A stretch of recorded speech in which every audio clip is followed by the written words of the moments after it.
It's coronavirus and you. With me, Frederick Chitanga, live on LITOVIA TV, right here at Gospel Outreach Fellowship, Go Center premises. You're welcome. Let me apologize for missing in action last week on Friday. This was to state functions that I was part of. But I'm so glad that I'm back to be with you once again to discuss this very important public health issue that the world has been going through like never before December last year. So many things have been affected, so many economic sectors and functions been affected. Our lives have been affected, lives perhaps will never be the same. And this is why we're calling the current life as the new normal. Or let's just call it the normal, because the old normal now abnormal. How about that? That's a definition of abnormality in psychology, is that if anything is being done frequently and by most people, it becomes normal. If it's not being done frequently by most people, it's abnormal. So right now, that's the normal. Let's just remove the word new normal. So when you see me in public wearing this mask, it's not the new normal, it's the normal. All right, because even if we don't have coronavirus, tomorrow we still are going to have other infectious diseases that are airborne. So let's have this as a lifestyle. Today, we are discussing how COVID-19 is impacting pupils at schools, now that schools have been opened by the Republican president in his address to the parliament. Before we go to the discussion and to talk about my guest today, let me just talk about what the status of coronavirus is globally as well as here in Zambia. All right, so as of now, at this particular time, believing that some countries are already updating for today, we have 36.7 million confirmed cases in the world and about 1,067,000 deaths. 1,067,000 people have died due to COVID-19 since it broke out. Out of those 36.7 million, 27.7 have recovered. And if you also remove those that have died, we have 8 million active cases, with very few, 67,984 cases seriously critical. The USA is still on top of the list with 7.8 million cases, followed by India, 6.9 million, followed by Brazil, 5 million. Russia comes in with 1.2 million.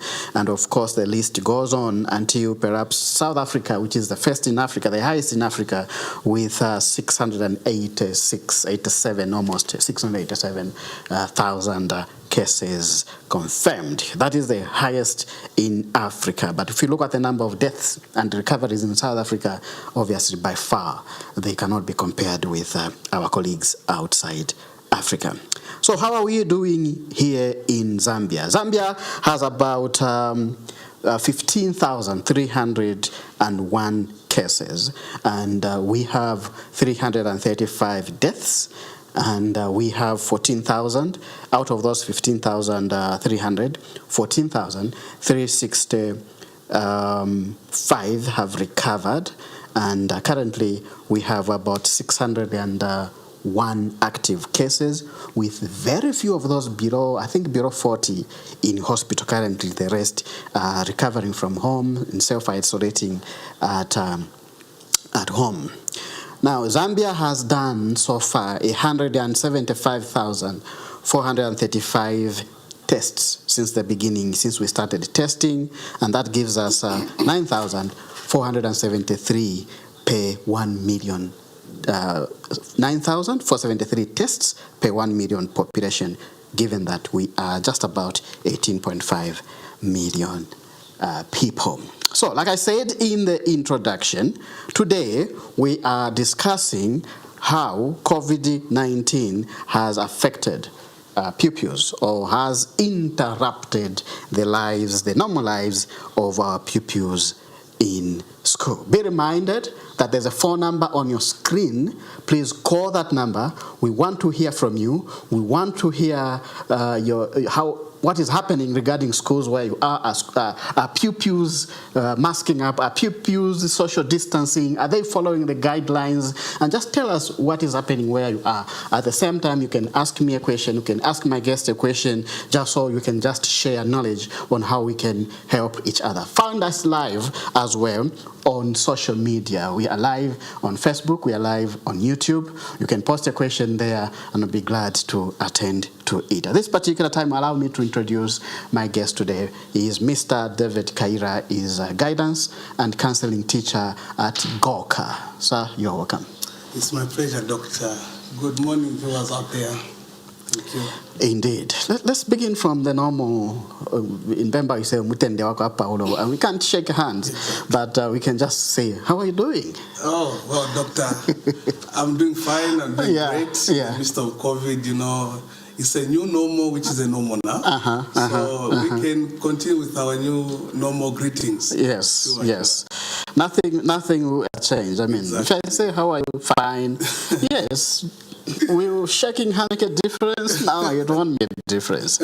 Okay. So, Kaira, we are discussing how COVID-19 has impacted our pupils at schools, more especially in disrupting the normal lifestyle that we are used to of socializing as present teachers.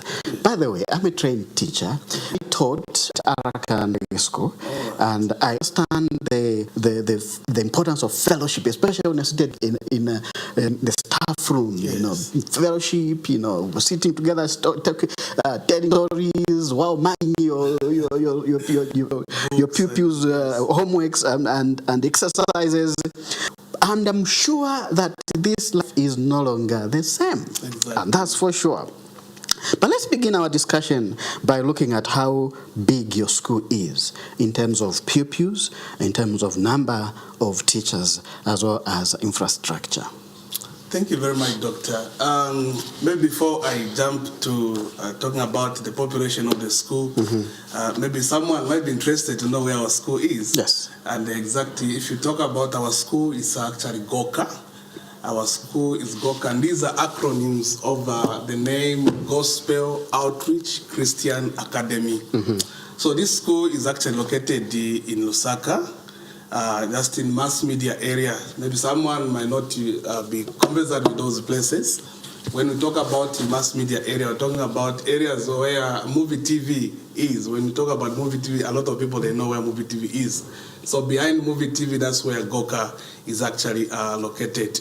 So as a school, we are a Christian school that's actually registered under the Ministry of General Education. And school is quite big. Our population is about 200 pupils. And also we have about 22 teaching staff who are also registered by the Teaching Council of Zambia. Dedicated teachers, of course. Sure. Yeah. So, what about the infrastructure in terms of how many classrooms you have? I know that you probably have from baby class to grade 12. To grade 12. Yes. How many classrooms do you have? Okay, so we have about 14 classrooms. Of course, we only have one stream for each grade.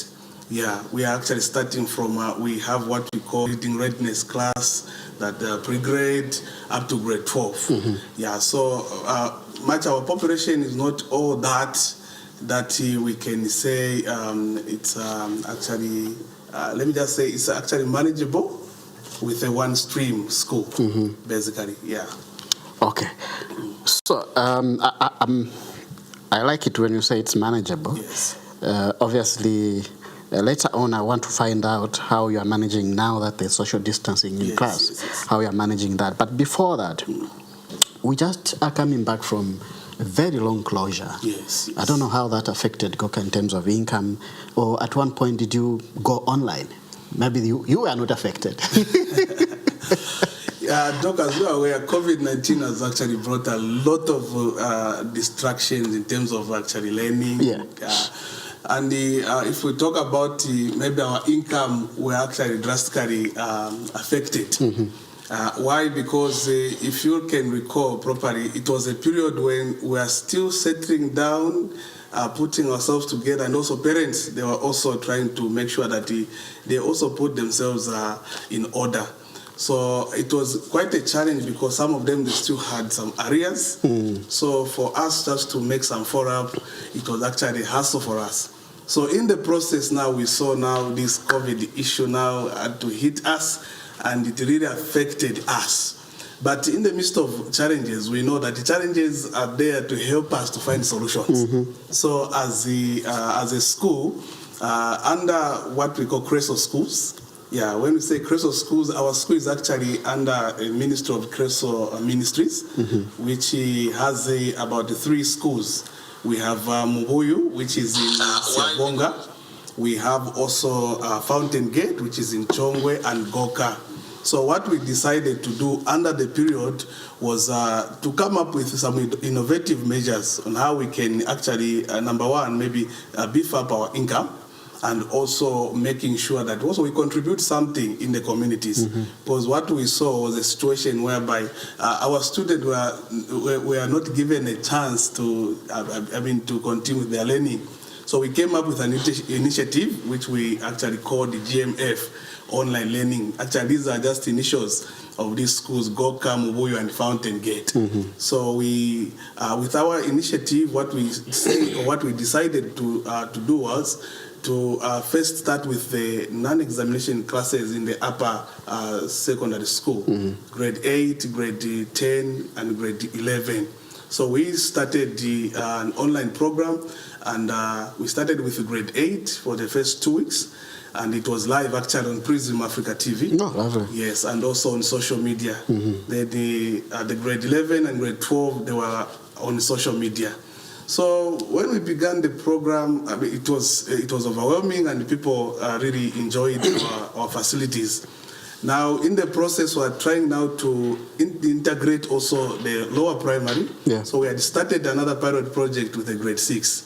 So we said with the time we can now dive into even other grades. But that's where now the president... Let me disrupt you a bit. Okay. You are through to coronavirus, and thank you for calling. Your name and where you're calling from, please. Good morning. This is Chiti. Thank you so much, Mr. Nseluka. Thank you for always being our dedicated viewer and caller. And I'm very happy that the audio is very wonderful today. Yes. Very wonderful, very wonderful. Wonderful. Talk to us, sir. Yeah, so basically, I would also like to welcome Mr. David. I can give you a quick update of what's happening here in Western Province. Yes. I passed by a nursery school. I think it's a nursery mini primary school yesterday. Yes. It's called Westwood. And the good thing that I found was at the very entrance, as the pupils and the small ones are coming in, there were 2 buckets of water, there was soap there, and all I was doing was the effort that these people are putting into the aspect of hand washing. Yes. And so for me, I feel this is a good step, and they should strengthen it. The other thing that I also want to encourage is, yes, we can wash our hands, or the pupils can wash our hands, but I also would like to encourage various schools to also take disinfecting various objects quite seriously. Yes. Their swings, their desks, their chairs, their slides, there are various objects which the pupils come into contact with. So I feel that it's not just in the hand washing, but also just generally continue to disinfect the kinds of objects that are coming in. Yeah. And since we've been talking of strengthening the multi-sectoral collaboration, this is where entire stakeholders, like women groups, air groups, and of course Ministry of Health, to really continue as they have been doing, even allow even the private sector to have access to things like disinfectants. Yes. Most of these schools are now plastic arrivals. for financial issues. Yeah. Because of their clothes. So I feel they can be way ahead in terms of translating the commodities from African localities like the TFOs, so they can use them to continue disinfecting schools. So I think that's my contribution because I'm saying this because I reacted that the food work with necessary school more. And this is what I found. I don't know about that in school. I don't know how that's going to mean. I mean, that's by this afternoon. I actually wanted to ask you, have you had a chance to look at what's happening in government facilities? You can give me that as an assignment, yeah? I can get that to give you assistance. Thank you so much. We appreciate your dedication to the program, and you are our ambassador right there in Western Province. Thank you. And the COVID testing has continued now, as I said. Yes. We are now testing for COVID in Western Province. Okay, how is the situation there? I'm sure your positivity rates are... At the moment, we have not recorded any positive cases that case of them. In fact, the last personnel. Yeah. Yes, and there are also some lab samples that were brought from Olawesi by one of our staff, one member. So she has taken to the PCR as of this morning. Okay. Thank you very much, sir. Much appreciated. Stay blessed. Thank you. Yes, that's our caller from Western Province in Mongo, giving us some positive feedback and report on what's going on in schools. Yes. But I want to believe that the situation may not be the same in government facilities. Yeah. As we know, most of the pupils from government facilities may not have the opportunities that other pupils in so-called privileged schools could have. Yes, yes. So you were talking about online before the phone came through, yes. Online classes. Sure. Yeah. So what I was saying, the initiative actually that we came up with, so that we can beef up our income and also making sure that we contribute to actually learning that was actually disrupted. Now, with our online program, one thing that I noticed that our learners were eager to learn because practical was also part of the teaching staff. Yes. Yeah, so I saw that our learners had that interest to learn. So our contribution was actually welcomed by our parents out there and also our learners.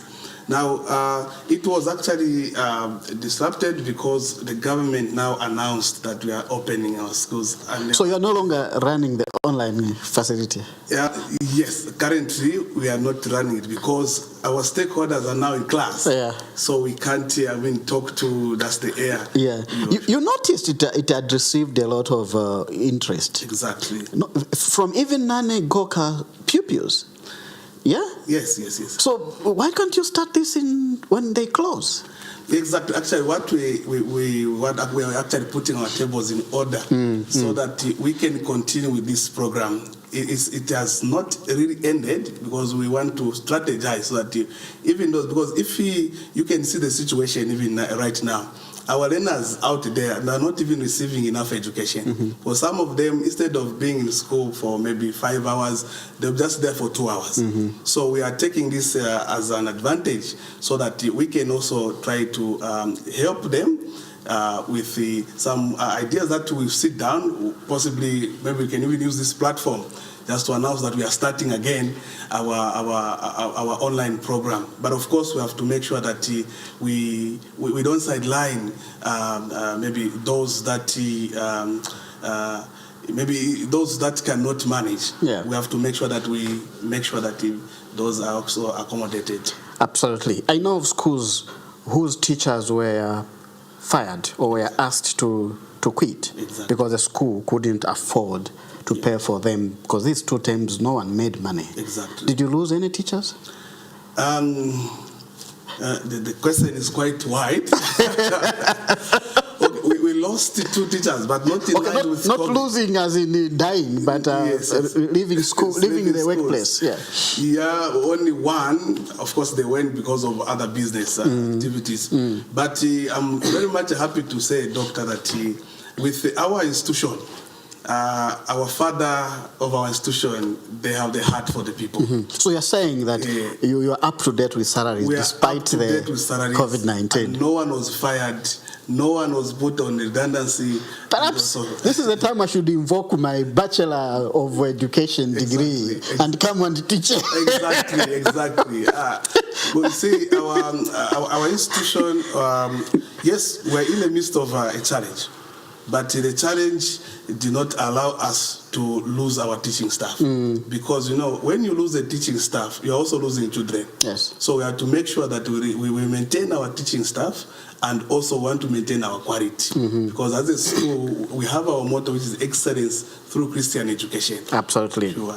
Let's get into the hot stuff now that concerns the topic of discussion today. And we're discussing whether pupils are adhering to COVID-19 guidelines or not, especially at your school. And we want to hear from you whether what you are seeing around tells you that this is adherence to the public health guidelines. Yes. So you're open like any other school. Yes. Tell us what precautions that the school has taken to ensure the safety of pupils and teachers, and what are your experiences so far regarding the behavior of the learners? Yes.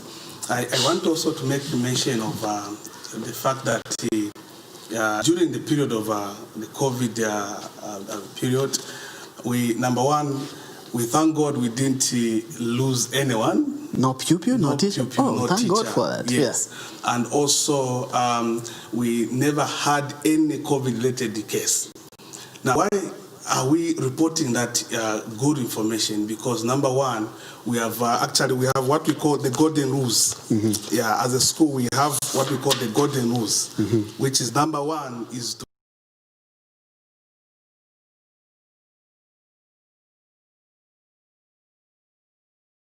through the way we speak.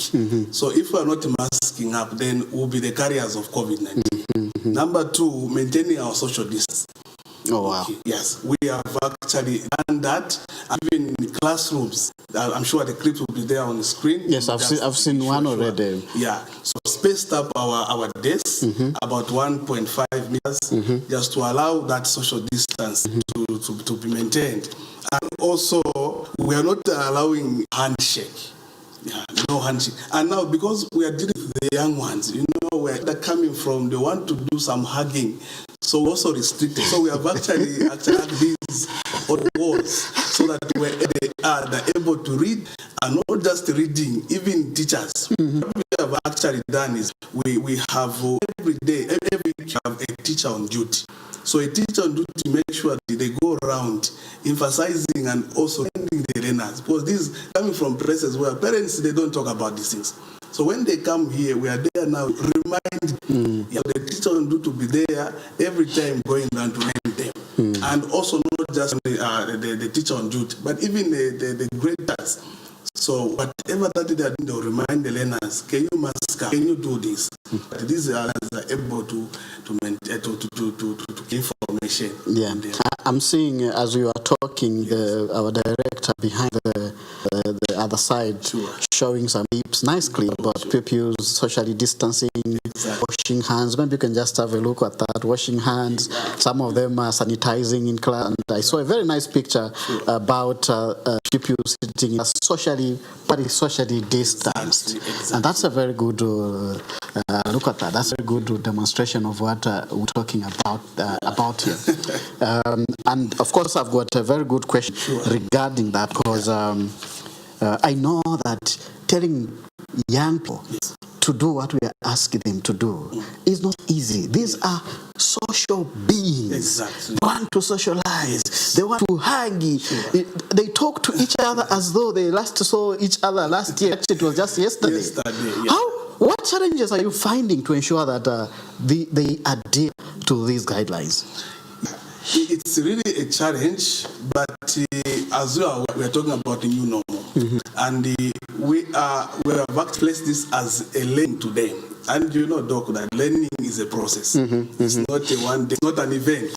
So it's a process. So even them, whenever they come to, we remind them. So even us as a guidance assessment department, that's actually our duty to inculcate morals to them, and so reminding them that this is what we are supposed to do. Yes, at home you might not be doing these things, but when you come here, because you yourselves, you become ambassadors when you go, because you know whatever that a teacher says, it carries more with the life of a child. So when they go there in the places, some places find that some parents, they have no time for their children. So these children, again, when they go there, they also remind them, and it becomes a two-way thing. So once they come to school, they know that as a school will be able to actually remind them of the COVID issue. Sure. What about the learning to read in class?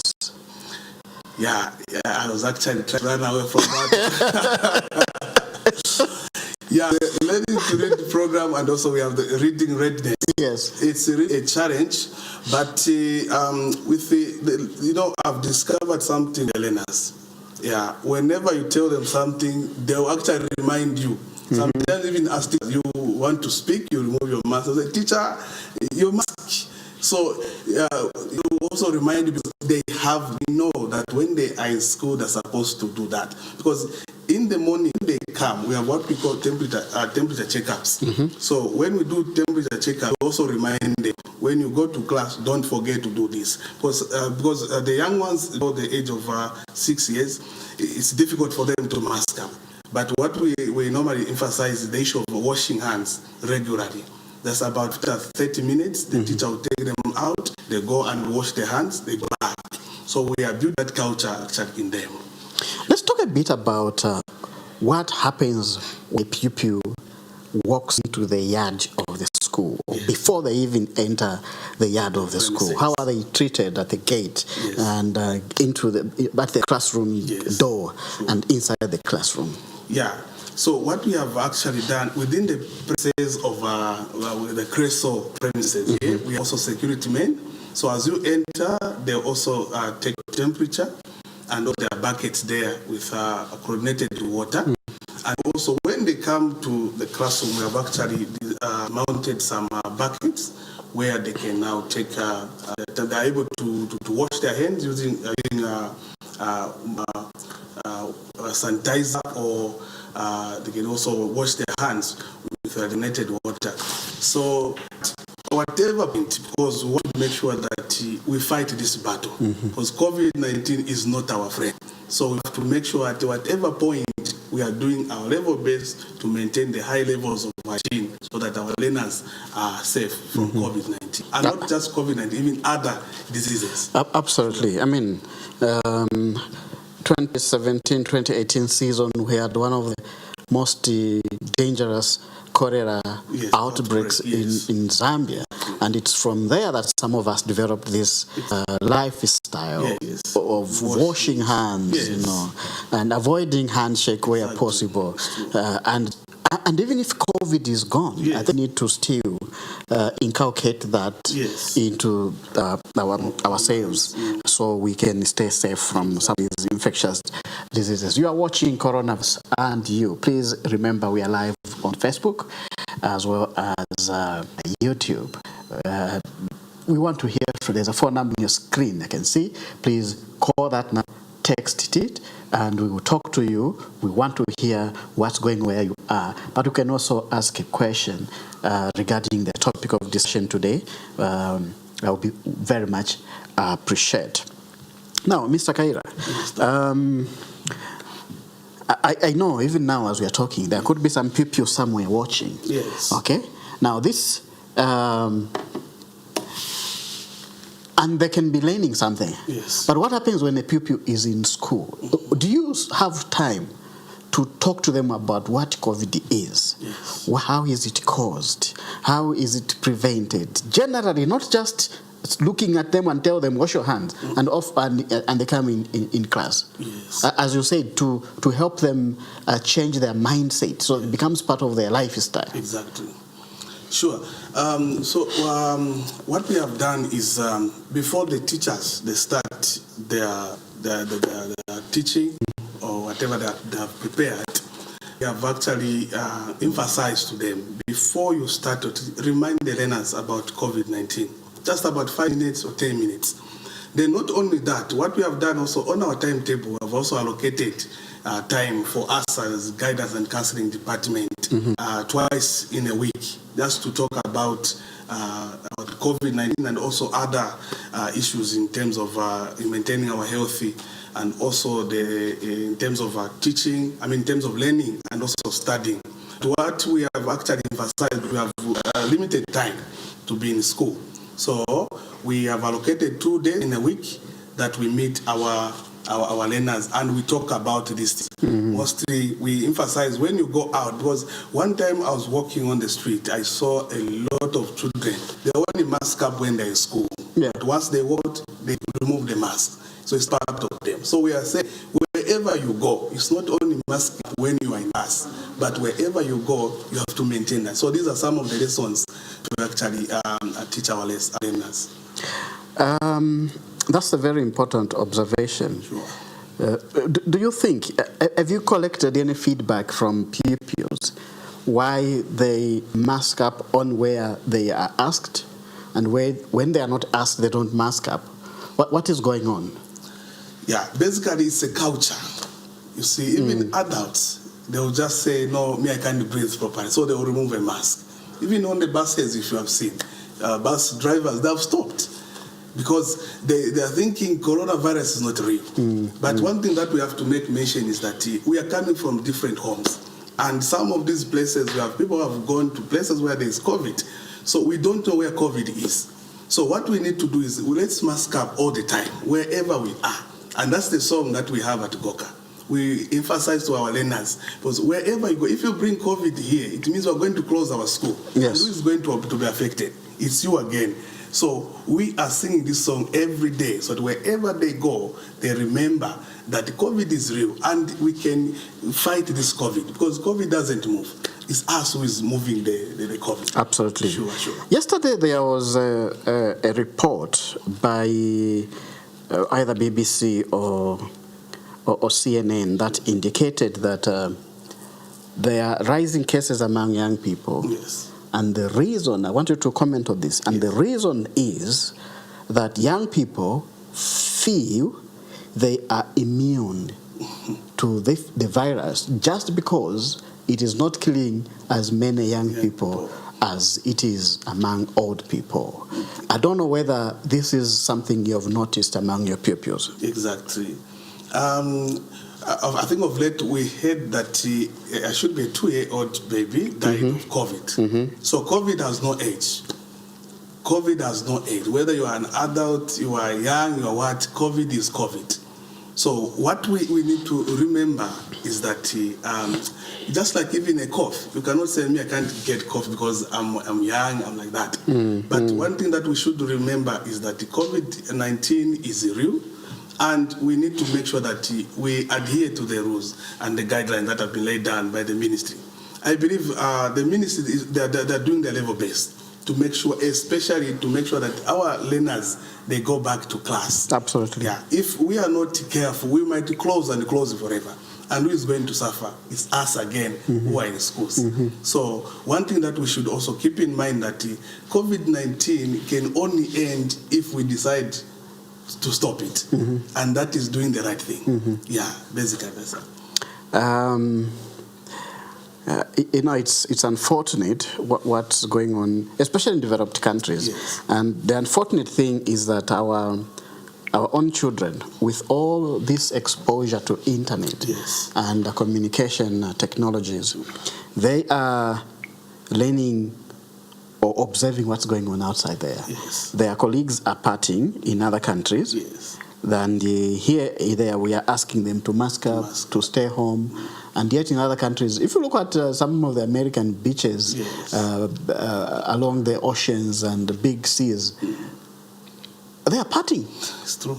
They are partying, and most of them are young people. Exactly. And our young people are seeing this. So the conclusion is that perhaps we are not as affected as as other people. But to tell you the truth, coronavirus is real. Exactly. It is real, like Mr. Kaira said.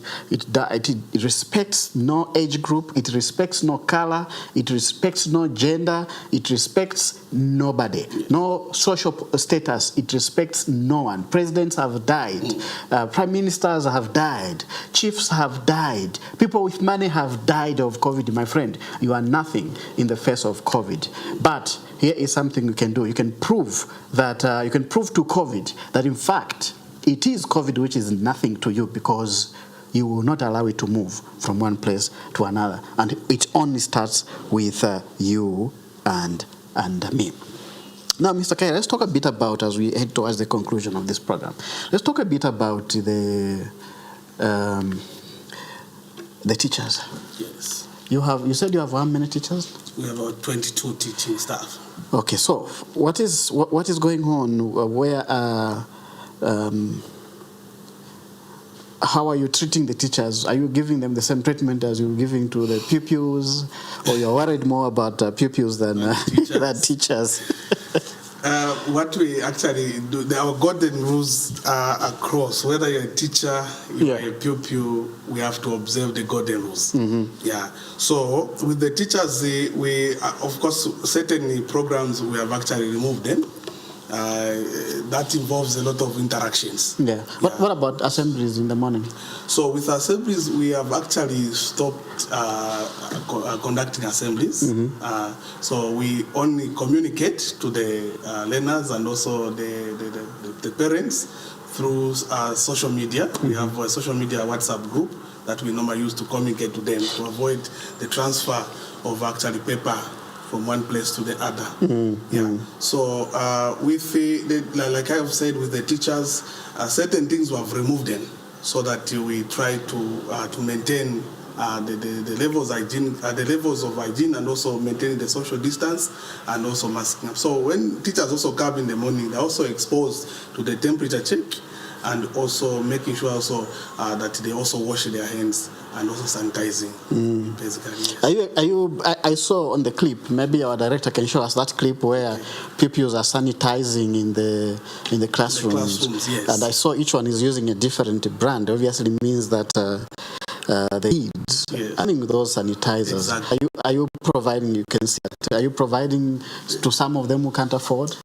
Okay, we integrated with the parents. We actually informed the parents to say you can provide the sanitizer and also masks to the learners. In an event that they don't have, we have actually designated some places where we've put some sanitizer, and then most of them, they came with them from the parents, those that are also very much observant in terms of COVID, as far as COVID is concerned.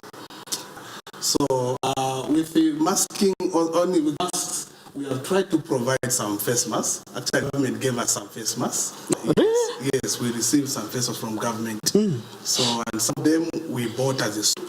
And also parents are also providing those things. Sure. That's a good guess from the government. Sure. I thought they were giving government schools. No. Even private school benefited. Wonderful, wonderful. All right. So the last question, perhaps the main last question is, if I'm visiting your school, how will I be treated? Yeah. Okay. When you come for the first time, of course, you have to pass the main gates where the temperature check. You have to wash your hands, and then when you come to our offices, again, we have a bucket there because we don't know where you're coming from. We have to ask you to also wash your hands and also to mask up as you enter our offices. Yeah. So we are treating everyone and anybody as they are supposed to be treated in a new normal. So there is no segregation. There is no segregation. And never I can just enter. It's okay. No. You don't know me. Yeah? Me, I'm Chitech. Why should you ask me to come out of my car to wash my hands? No. Everyone has to comply. Yeah. That's why our golden rules are just stuck on our walls so that people can read. Exactly. Mr. Kaira, your last words to our viewers. Exactly. to our viewers, our parents out there, as GOCA, we are still receiving some new entrants. If you want to be part of GOCA, you can come to our offices. And also, let's maintain our social distance. Let's mask up wherever we go. COVID is still there. We can only finish COVID and fight COVID if we ourselves will unite together. So those are some of my remarks. Thank you so much, Mr. Kaira. It's my pleasure, Doc. It has been a pleasure having you here. It was a very interactive program and discussion. I wish GOCA all the best, and indeed the entire management of GOCA in your management of our children. Thank you. So no single case comes out of there. Amen. Because we know that one case from there will go to our house, from there into the entire community. Exactly. And all the achievements that we have scored so far will be in reverse gear. So thank you so much. There you go, viewers. We've been discussing on whether pupils are adhering to the COVID-19 prevention guidelines. And you've heard it yourself. Yes, as far as this private school we've been discussing about today, pupils are adhering to prevention guidelines. But the big question is, what about the school in your neighborhood? Are they adhering to these prevention guidelines? And this is what I want to hear from you. Find this broadcast recorded and stored on social media. You can still make a comment there. We'll refer to it next time we are discussing the impact of COVID-19 on schools, and we still want to hear what's going on another school. And when I have an opportunity to interview somebody from the government section of schools, I'll be very glad to attend to your answers. This is the end of our discussion today. It has been Frederick Chitangala on coronavirus and you. In the meantime, please remember your health is your choice. Bye-bye.